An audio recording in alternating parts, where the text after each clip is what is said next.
During the World Cup, hosts are projected to make hundreds of millions of dollars in bookings. Airbnb hosts have made billions from booking events in the past year, and after helping my clients generate over $1 billion in bookings, in this video, I'm going to show you what this opportunity actually means, how to take advantage of it in a way that doesn't wreck your reviews, and the mistake that will cost hosts the most money. First, you need to understand how the World Cup will affect your income, because that's the part most hosts are underestimating. There's a certain type of calendar that makes hosts feel safe. It's the ones where you get steady weekend bookings. You're ticking along and you can sort of predict what you'll make each month. This World Cup destroys that kind of steady calendar logic because demand doesn't arrive evenly.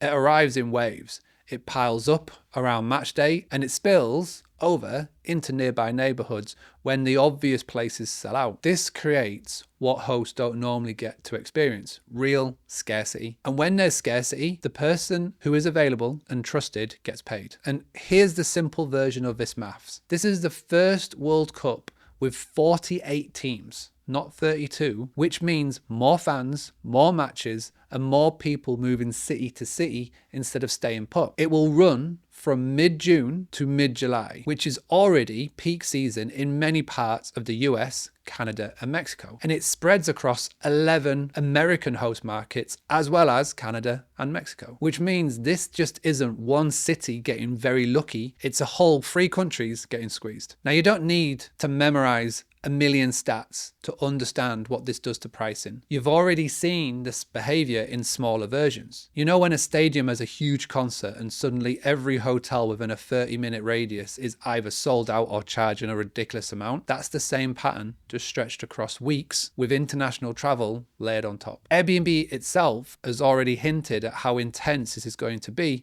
because they've said searches for stays in World Cup cities are up roughly 80% compared to the same dates last year. But here's the part that most of you are missing out on. Supply can't just magically appear to meet that demand, especially in places with strict short-term rental rules. New York is the clearest example. A couple of years ago, there was tens of thousands of short-term rental listings floating around Manhattan. Now, there are only a few thousand active registrations. So demand goes up, that the supply is capped. That is how you create pricing power. So what does this opportunity actually mean for a host? It means that for a few weeks in 2026, the same property you rent out on a normal summer weekend could be worth 2 or 3 times the nightly rate, purely because the market has changed, not because you suddenly renovated the bathroom or put a pickleball court in. And that's the upside. But it only applies if you do this next bit correctly, because the hosts who make the big money during the mega events aren't the ones who just got lucky. They're the ones who prepare for it like it's coming. Which brings us to the next section: what a smart host is doing now before demand fully lands. The biggest mistake hosts make with massive events is thinking the money comes from being close to the stadium, but it doesn't. The money comes from being the listing that feels the easiest to book when everyone is stressed. When everyone is stressed, prices are rising and choices are disappearing. Think about the fan that is traveling from overseas. They're not just comparing your sofa to another sofa. They're asking, can I trust this place? Is this going to be simple? Will I be looked after if something goes wrong? So the first move is not just raise your price. The first move is to make your listing the obvious yes. Most World Cup trips aren't solo business travel. They're going to be traveling with friends, families doing it as a holiday, and groups that are splitting the cost. Airbnb itself has said that so far, more than half of the World Cup trips on the platform look like this: family and group travel. And that changes what people value. They care about sleeping capacity being honest and clear. They care about whether the living room actually works for a group. They care about the TV setup. They care about how easy it is to get transport. So the question is, does my listing suggest that this will be easy for a group of tired, excited people who don't know the area? And if it doesn't, fix that now. Because once the surge hits, your reviews and your conversion rate become your weapon. Now, once your listing is properly positioned, there's a second move that separates booked from fully booked at premium rates. A lot of you are accidentally sabotaging their own World Cup earnings by getting booked early at normal price. And it feels great in the moment because you can see dates are filling up months in advance and you think, brilliant, that's sorted. But what you've actually done is sell your inventory far too cheaply because the market peaks. And this is why serious operators treat their calendar like a shop shelf. If you price that shelf wrong, you can't go back and resell that product later. So the question is, how can you price it without guessing? The solution is a controlled approach. You anchor your peak dates higher than it feels comfortable. You set minimum stays so your calendar doesn't get shredded by one-night gaps. And you only come down if the market proves you wrong. Because during a mega busy event, being slightly too expensive early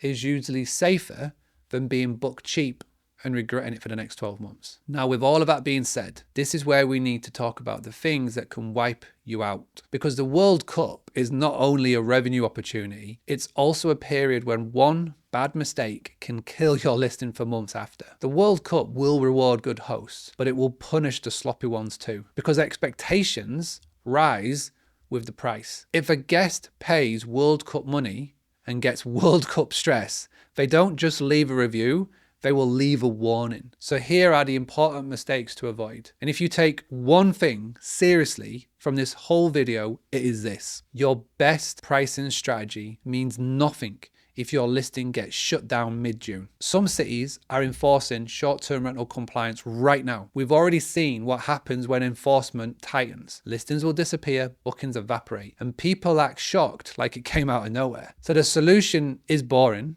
but it's essential. Check your local rules, confirm you're allowed to host the way you're hosting, and get registered or licensed if your market requires. During a mega event, enforcement tends to get stricter, not looser, because the cities are under pressure. Now, let's say you've ticked the boring legal box.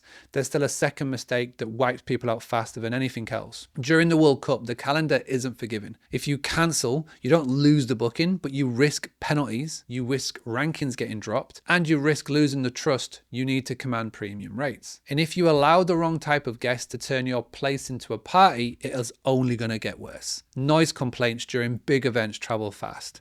Neighbors are less tolerant, and platforms take disturbances seriously because they don't want headlines. The solution is simple. Tighten up your risk controls before the booking window, not during it. Have strong and clear house rules. Install guest screening software into your business. And no anything go vibes just because the rates are high. High revenue weeks are not the time to gamble with bad guests. And here's the frustrating part. Some hosts do everything right on paper and still get crushed because what they deliver doesn't match what they're charging. And this is that quiet, silent killer that nobody talks about. Hosts will see the money, they will raise the rate, and then deliver the exact same experience that they deliver in a normal month. But when somebody pays a premium, they judge you like a premium customer. That's why your operations and your hospitality have to match the price. Smoother check-in, better communication, better basics, fewer friction points. Because one bad review during a mega event doesn't just hurt your ego, it hurts your conversion. And when your conversion drops, the platform shows you less, and then all of the pricing power in the world doesn't matter because you're not getting clicked. So the solution is simple. Make the stay feel effortless. If you're going to charge like a pro, you have to host like a pro. And the 2026 FIFA World Cup is a short window where demand surges. Supply is capped. And the hosts who are prepared get paid unusually well. And if you want to make the most money from this tournament, you don't wait until June. You take it seriously. Set your listing up now so the algorithm trusts you, guests trust you, and your calendar doesn't just get filled cheaply before the market peaks. Now, if you're sitting there thinking, fine, but my calendar is already struggling even without the World Cup, then you need to watch the next video where I tell you why Airbnb is dying and the importance of finding a more reliable system in 2026.